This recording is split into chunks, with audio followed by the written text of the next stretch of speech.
cooperation and on presentation of research. It will be moderated. It was supposed to be moderated by my colleague Jadomir Markov, but he was prevented from coming. So Vera Mevorach, my equally brilliant colleague, will moderate this session. So Ljubisha, and I would also ask the speakers from today to join us on stage. Okay, I give mic to Vera. Okay. So my name is Vera Mevorach. I am a research fellow at the Digital Society Lab of the Institute of Philosophy and Social Theory. It is my pleasure to close this eMERGE 2023. So the idea is, what we had is, we've been listening this whole day to our esteemed guests and speakers, but we also want to give a stage to all of you who are in the audience today to have a chance to present what you're working on, which is related to our topic today. So what would I like to do is call both our esteemed speakers, if they would like to share maybe their current research or something which they didn't have a chance to present during their lectures, but also for anybody who does any kind of research or within their organizations, whether it is in area of policy or even in industry, to join us here on the stage and shortly present what they're working on. So once again, I ask anybody who is interested in sharing what they're working on, which they think that would be interesting or useful for this topic and for all of us here present, to join us here. Yeah, please. Thank you so much. No, it's no formal presentations needed, so we would have just a couple of minutes time for everybody to. Thank you so much. Also, for our speakers today, I invite you to join us here again if you wish to share anything that you didn't have a chance or something which is current research for you, which would be lovely. Time. Okay. Yeah. Please.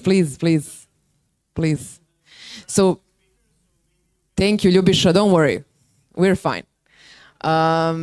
So, as you know, one of the reasons that we started eMERGE was because we believe that all of us are too separate in our fields, even within academia. We don't communicate enough, and there are just issues yearly. Yeah, please. Also, we just cannot solve in our own units anymore. That we need to step out. This is true for academia, but it's also true, and this is the key point of eMERGE, that we find a way for policymakers, for industry, and for academia to have a forum where we can all discuss together. So for those who are newcomers, if anybody has any research or project which is related to the topic of today's eMERGE, would like to join us, also for our speakers of today, if there is some part of their research they would like to emphasize or something they didn't speak about, if anybody else wants to join us. Okay, so if not, I will just, let's go one by one. So I will just ask you to keep it short, just a couple of minutes, and then when we finish the round, we can maybe do a little discussion. Please, and of course, your name and organization. Thank you. So my name is Jelena Đurić. I'm coming from Faculty of Pharmacy, so completely different place of thinking and reasoning as yours, but it's been really great for me to hear what you had to say previously. We have been working using machine learning algorithms and artificial intelligence for many years now. It's in developing of medicine. We're using open data, so there are many publicly available databases and datasets that can be used to speed up and to make more efficient drug delivery and formulation. So one aspect is using this data to make like a new formulation, and the other aspect would be to simulate the manufacturing, the production. So taking it all together, we are making new medicines more efficiently. And AI has enabled us to be more competitive, if I can say it this way. It has democratized the approach to algorithms and to methods that help us analyze the data that was not able before. So even if you are from a relatively small lab and don't have many resources, you can be competitive to a big pharma company if you have a good idea and good tools to use it for. So that's for now. We can discuss later. So can I, before you put it forward, just ask you for your thoughts? Is there something that you heard today that was especially inspiring or useful or frightening that is related to your field? Maybe we are doing it, just like any other experimental approach, as we do experiments in lab. Okay, so we'll do, this is like a tool for us. But I have never thought about, what are some potential risks? How are we using it? Why? What's our motives and motivation and things like this? So this is something new to me. Thank you so much. Yeah, please. Hi everyone, I'm Željko Zdravković. I'm professor of product design, street furniture design and exterior design. I teach at the Academy of Applied Technical Studies Belgrade, and I'm sorry I'm late because I had the classes this morning. Mainly I work in Midjourney. Probably you heard about Midjourney, and I love it. I just love it, and I'm guessing that I'm only one in the art field because everyone are afraid. I'm just not clear why are people so afraid of artificial intelligence. I think that especially in art and design, they should just grab the technology as much as they can and to use it, because there is no need to be afraid of new technologies. It's like when 3D just came out in the 1990s, it was the same situation because people were afraid of just taking the new advantages of new technologies. So mainly that's it. Can I ask you, I mean, this is interesting. We heard this great talk from Dina, the high school student. I don't know if you heard this. She was discussing art and AI. So do you think that there is maybe a difference because it's applied? Because you're not discussing just this fine art, so there is an issue, there is no issue with of course, you should have issues both with bias and with copyright, which is the focus right now in the art world. But do you think that you have this freedom because your work is applied, that you just embrace this new technology and it's just okay, you're all happy from here? Yeah, if you're coming from the applied art, like I am, from the actually from design field, for us this is amazing thing, because it's good for inspiration, it's good for approving whatever you do, if it's architecture, if it's design. But in the art field, if you only count art field, yeah, I understand that, because instead of them now, machine can do lots of things. You just need to type whatever you want, to prompt whatever you want, and that's it. So mainly I think the gaming industry will feel directly the impact of the AI in this field. Thank you. Thank you. Please. Hello, everybody. My name is Miloš Agatonović. I have PhD in philosophy. I am senior lecturer at the Academy of Educational and Medical Studies in Kruševac. My PhD is on the subject of Nietzsche. Nietzsche's Ethics and the Critique of Morality is the title of my PhD thesis, but I also work on the topics related to AI, computer simulations, simulation argument, and similar subjects. The most recent paper that I wrote with Ljubiša and Jelena Gugaj was on metaverse and virtual reality.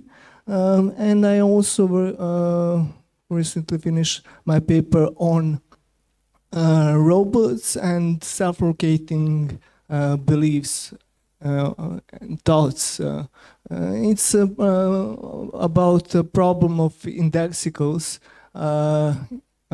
in artificial intelligent entities such as autonomous robots.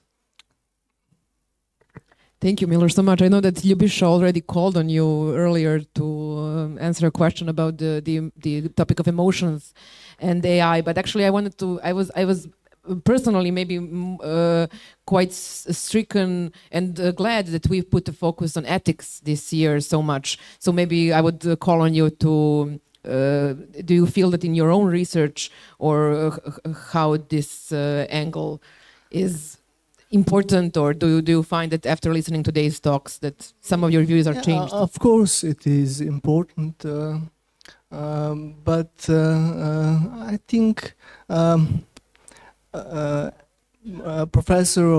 professors of ethics doesn't have much space in this debate, and they can add a lot to the debate because there is no understanding of distinctions that are very important when we talk about ethics. Distinctions such as distinction between ethics and morality. I think that's very important to distinguish when we talk about AI and application of AI. So it is a question if that's the problem of ethical AI is a problem of ethics at all, or is it a problem of some other area of research? Yeah, unfortunately, what I'm hearing that we have problems all around. So it's problems going into other problems, but all very relevant. But thank you so much for your thoughts. Sure, thank you. Please. Hi, you've met me before, Kevin Legrander. I specialize in, well, my backgrounds are in economics, philosophy and literature. In addition to working with a couple of institutes, I now also work as a consultant in risk mitigation and especially ethics and AI.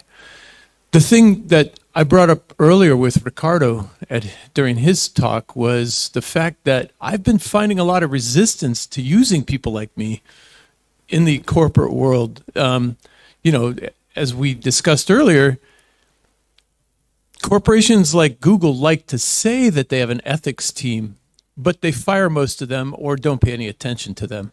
So I don't know how that's going to change, but I think more than just making money has to be involved in this whole process. One of the things I'm working on now, I'll be talking about at the Sava Center on Friday, is the use of brain-computer interfaces that are controlled by AI as a form of therapy. And the newest form of therapy it's used for is mental illness, especially to help depression and obsessive-compulsive disorder.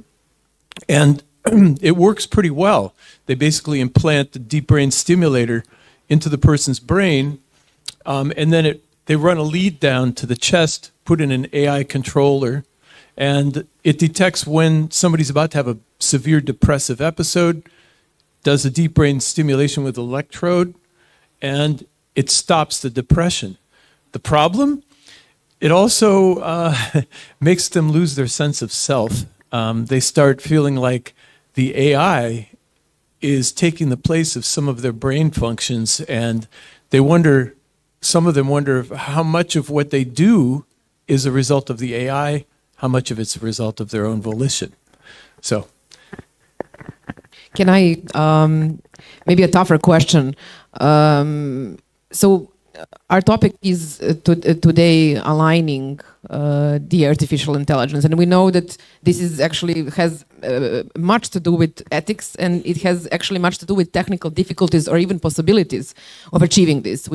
Today's talks regarding emotions showed us just how different we are, and we know that even if we try to align humans to humans, it doesn't always work. So would you feel that it's more important to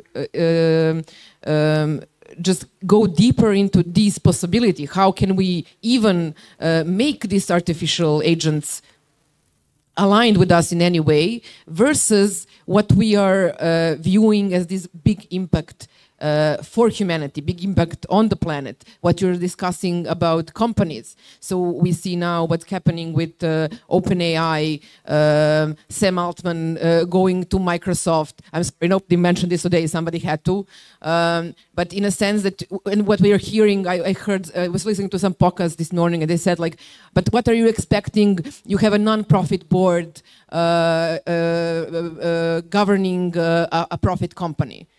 Do you understand? So what would you think is the biggest challenge? And what do you think that ethicists should focus on, or what should be a voice out there maybe as a priority?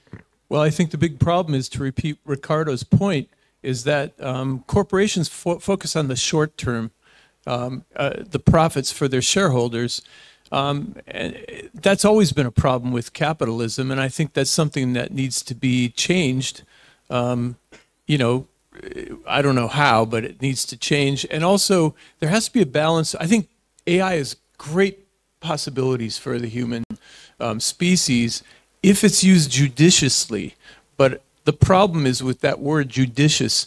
Right now, companies like OpenAI are just racing forward, and that was a big thing that got Sam Altman fired, is they felt he was going too fast and was in it for the money too much. And like you said, they're basically a non-profit board, and they want to be more cautious, which I agree with, and they fired him, which I think was precipitous, and they did it in such a way that's going to really hurt their company, I think. And the race, I mean, that race is not going to slow down. I'm thinking now it's... Exactly. Yeah. Yeah, the horse is out of the barn, and now we need to just put some reins on it and maybe a few things to steer it a little bit, if that makes sense. Thank you. Sorry for putting you there on the spot. Yeah. Please. Okay, you've been seeing my face all day. I already introduced myself, but I'll just say that I'm a research fellow at the Institute for Philosophy and Social Theory and coordinator of the Digital Society Lab.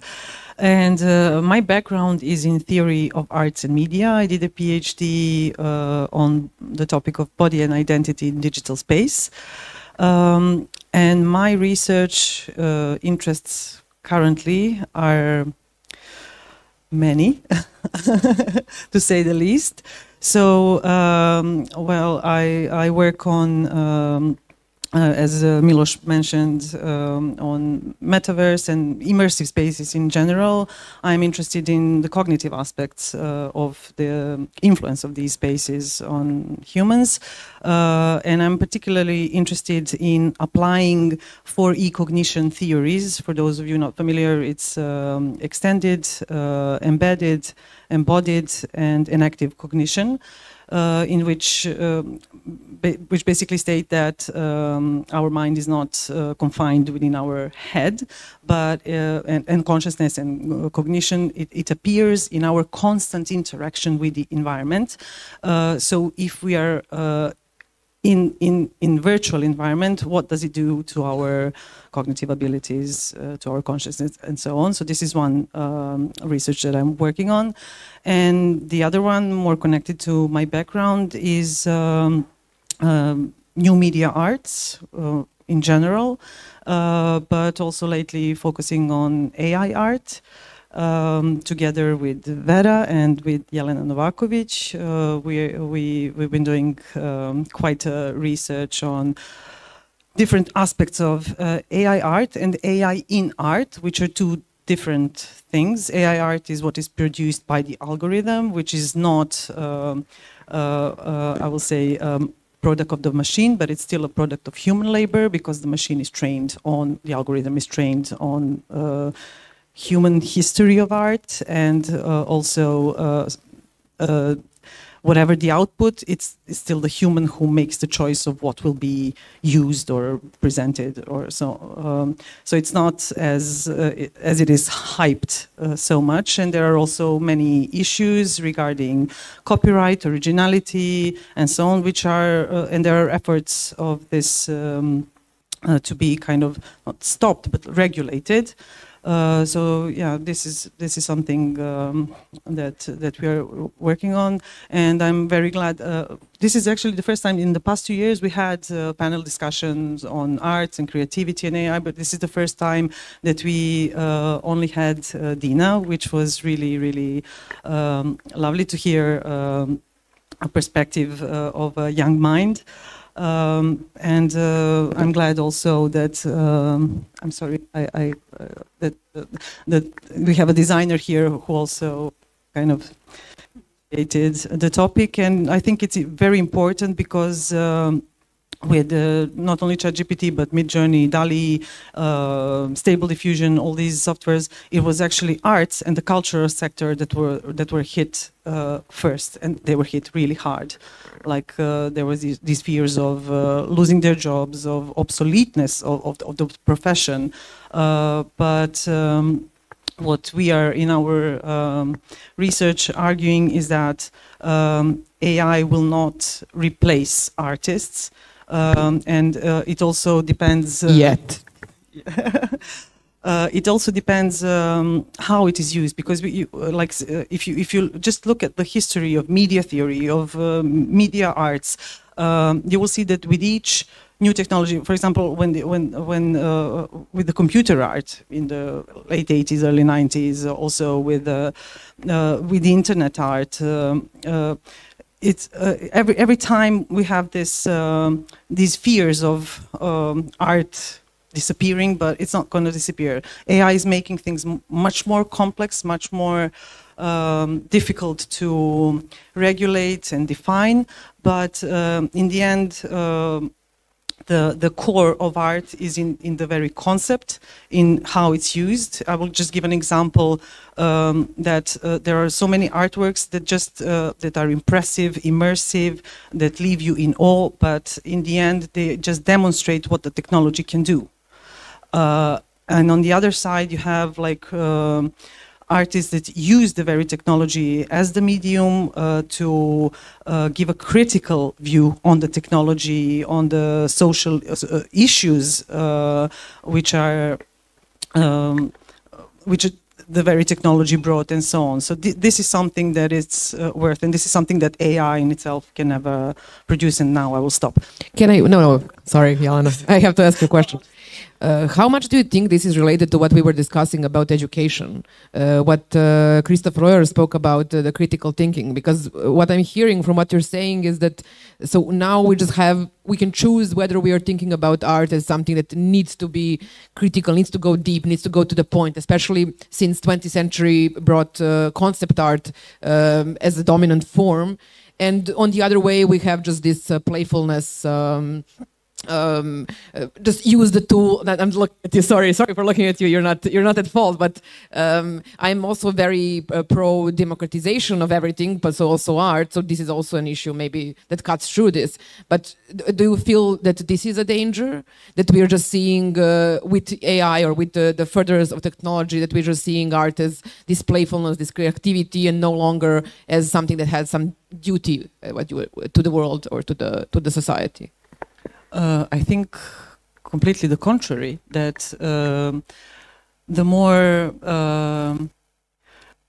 more technology affects us, the more critical artists have to become, and in that sense educate and give us new perspectives and give us like not really answers, but they can imagine potential futures of what can this technology do to us, what can be the consequences, and it can be done playfully, it can be done critically, but it simply has the power to show us what is beyond the hype and the fears from the technology. And do you feel that there is no way that technology will grow to the extent that it will change, that it will just be it could be possible that it could exchange. Sorry, I got myself into a loop there. you don't think that it's possible for, of course, artificial general intelligence, but even just better forms of LLMs that we have today that will be capable actually creating original combinations, because most of what we do, we heard today that there is no originality because what AI does is just combine parts, but mostly what we do is combine parts to create something new. So do you believe that artificial intelligence would get to a point where it can do what you're saying that artists needs to do, just give alternatives, imagine something new? Well, I will just focus the answer in the field of art. I can imagine that new forms of art will come to life. As with every new technology, you had like VR art, robotic art, biotech art, genetic art. So with every new technology, you have new forms of art. So I think with the AI, we might see new art forms, basically, new directions in art production. Yeah. Okay, thank you. Please. A new field.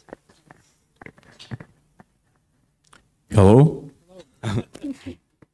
My name is Jovan Davidovic, and I'm still a student of philosophy. However, The best way to be a philosopher. the best way, yeah, definitely, or for the lifetime, yeah.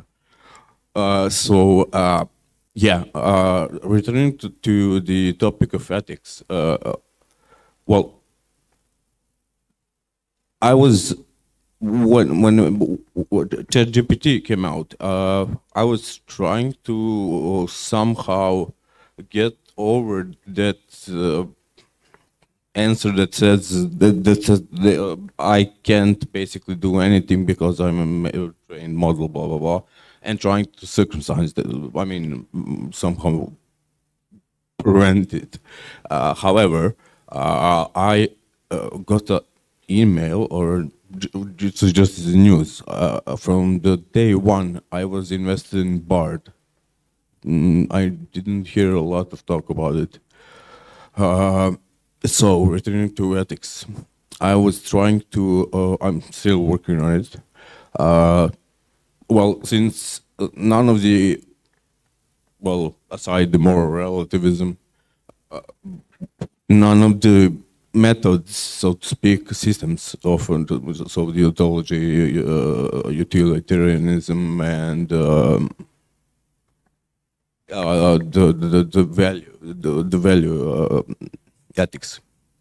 So I went in because Bard didn't have the limit and still doesn't have a limit to access all Google's knowledge and Google's current knowledge. So it's like talking to it's weird, but I don't want to get too deep into that. So speaking of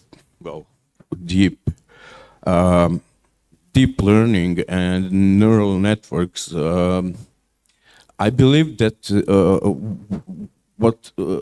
I mean, not what I'm not saying they fired a lot of petitions because of that, but my thought is that first of all we need to separate AGI from ASI. So in one way we can moderate AGI to not or somehow create modules to not or exceed human intelligence, but still be general and useful, like almost human, general purpose. So that's one question. If ASI can solve problems that are unimaginable to us, perhaps it would be. But I mean, the question of ethics would solve itself. It's not a matter of humans who decide on ethics anymore. But yeah, we can go with regulations, but we are staring in a steam machine. So I just want to conclude with this research that I'm doing, and with also with AutoGPT, because it uses OpenAI's API. This is kind of technical, but you can basically use A2, and congrats to the person who invented that. Essentially, a fleet of specialized AIs. So, in theory, well, or with enough money for tokens, you can use them because they do reasoning, that they then they reflect back, and then they kind of do a deep learning thing, but very fast, and it doesn't use your computer power. So, yeah, I believe that, I mean, that's what I'm working on at the moment. Also, I created a Socrates. So when you speak to it as a Socrates, but it is really interesting thing. I mean, thing. Sometimes I really do catch uncanny valley on some answers. So I'm like, wow, that was phrased like really, there is some stem of originality, and yeah, forcing mind. I also had a discussion with it because I have discussions with bars. That's how it goes. You just chisel it, you know. So I first asked, is mind separate entity from consciousness? Yes. Okay. So consciousness is something that is emergent, but mind is a different thing. So we talk about mind and a lot. So how good a philosopher is ChatGPT? Sorry? How good of a philosopher is ChatGPT? Well, it would be, I believe ChatGPT is really, really powerful. I mean, I don't believe it can be powerful as Google's anything, because Google is came first, so to speak. But no, I don't. I stopped using ChatGPT. Even for medical calculations, because Bar can export sheets and Excel, and if you can connect it with your Drive and an account, so you can write on your, I mean, like real tables. Okay. Thank you so much. Please. Thank you. My name is Andrija Sagic. I came from one small public library, actually. But basically I'm a philosopher, and at the moment I'm doing a fine-tuning of Whisper model. It is OpenAI model that released in same time when ChatGPT, but it isn't so famous, because what he do, he's automatically speak recognition. So I published last week a fine-tuning version for Serbian, and the next thing is to make a text-to-speech model for Serbian, and at the end speech-to-speech translation from Serbian to every available language on Whisper. So this is one. If this is more local, I need more good data sets on Serbian. You know, one sentence and one speaking sentence. So please, if anyone is interested to help me to build these all apps, contact me. But as a philosopher, my main interesting is epistemology and the philosophy of mind. And I from the beginning, and speaking of AI especially, also I work with AI, with machine learning for several years, training a handwriting model for poet Milutin Bojic. And doing also that. I'm thinking about the epistemological consequences in AI, and are there some similarities between concept of epistemology and the algorithms that are built into the AI models? Is there comparability, or it should be? That's it. Thank you. Thank you. Thank you very much, and congratulations on a very great project, and I hope you will manage to finish. I know that Slobodan Markovic, he is leading, I think, a project which has to do with data sets and actually the issues with Serbian language in general. So I think I would recommend actually you contact him. Not audio. Not audio. Okay, but yeah, for start, yeah. Good luck with that. We need that for sure.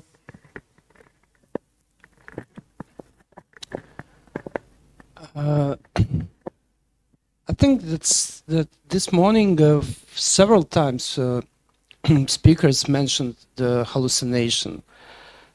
AI is hallucinating, and I would remind all of us of an essay that Naomi Klein published in Guardian this spring, named "It's not AI that's hallucinating, but the makers are." So I wanted to make a point that this meta-narrative of technological solutionism, that for every social problem we have like application or technology who will save us, who will bring us to the brighter, better future, is actually missing the approach from the political economy. And if we are not seeing that, or if we are not seeing that AI is actually extractive industry that uses our data, it uses our free labor, that uses actually our environmental resources, we ending up definitely in dystopic scenarios, not that optimism that is gone, I think, in 90s over the technology and internet and that hype that now actually places us in a very confusing, as somebody has on their slide, Jaron Lanier, that AI is driving us insane. So we are trying to solve the problems which are not in our hands, actually. The netizen, the citizens of the network society can't intervene into the code, the software. So we are actually, we are not empowered, we are disempowered, I would say. So the other thing that I would like to also somehow mention is that a lot of, maybe the most of the approaches to the AI is like AI is replicating biological intelligence. I have been reading a lot a philosopher called Matteo Pasquinelli, who actually writes about the social history of the algorithm. And he says that the inner code of AI is actually replicating the labor, social relations. And he traces back the whole narrative to the beginning, to the ritual. So when we speak about the ritual, we speak about dancing, singing, and then it comes counting and arithmetics and coding. So without reshifting the way how we think about the AI, I think that's we won't find the way how to refute it or to resist it, to fight back. So that was also what I wanted to mention, and to put it in a perspective, I'll just would like to share with you. I don't know how are we all aware that when we're speaking about the environmental impact of generative AI, so it says that according to the AI Index report, in this year published of Stanford University, GPT-3 emitted carbon dioxide equivalent to 500 times emissions of the New York-San Francisco round-trip flight in last year. As reported by the MIT Technology Review, training a single AI model can emit 600,000 pounds of carbon dioxide equivalent. Putting that in the context, it's about 5 times the lifetime carbon emissions of an average passenger car. And finally, every ChatGPT query is the equivalent of pouring Okay, don't do it. half liter of Finish water. that sentence. So when I was researching this thing, that was my motive to think about and write about and be active in terms of digital degrowth activism, let's say. So No, it's very important. Finish the. I was kidding. I mean, I'm probably not going to prompt a ChatGPT any longer, but please read what you didn't. What is the equivalent of one inquiry into the ChatGPT? Yes, pouring a half a liter of water for Half a every liter of water. conversation. Yeah. Okay. So my question to you, does this mean that digital degrowth would necessitate that we ask a question, should we even pursue artificial general intelligence? I think we should reset the basic questions and see it as the, I don't know, the immense, huge political project of the corporative minds, let's say. So, Not only corporative minds, I mean, the humanity. yeah, but it's not in our hands. That's what I want to say. Or it is. So how to repoliticize the whole discourse when we are speaking about the AI. Thank you all so much. I hope that for all of you who stayed with us, this was also interesting to hear how many different perspectives people are here thinking about this issue. Thank you for your time. Thank you for answering my questions. I would just now call my dear colleagues Jelena and Ljubish to close our Emerge 2023. Thank you.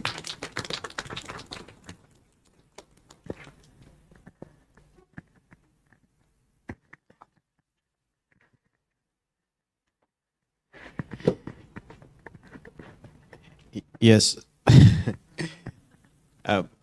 Thank you very much for being here and for participating in these discussions. And I'm glad that you presented some of the issues and thoughts and views for our common future. I hope that next time we'll have more decision makers from politics and corporate sector, and that they would really start participating in discussions that could change our common future. As Kevin said, this is what is needed to have some real participation with readiness to change things and to change business model to make public goods, their assets and algorithms and services, for example, partially public goods, to acknowledge that we all have been participating as humanity through ages in creating of these AI systems because they are fed with human knowledge, and to discuss about the future. We hope we can create it and make it because we are creators, in my view, and not only passive participants. That is what I would like to finish this Emerge with. Thank you very much for coming and for our esteemed lecturers from all around the world for joining discussions. And we'll continue this at dinner. You are all invited to join us at 7 p.m. at Comunale Betonhala. This is the name of the restaurant, Comunale. And after, at the party, the game over party at Cetinska 15 Dvorištance Club. So looking forward to relax and to network in a different, more relaxed, even more relaxed mode. That is what we all need. Thank you very much for taking part.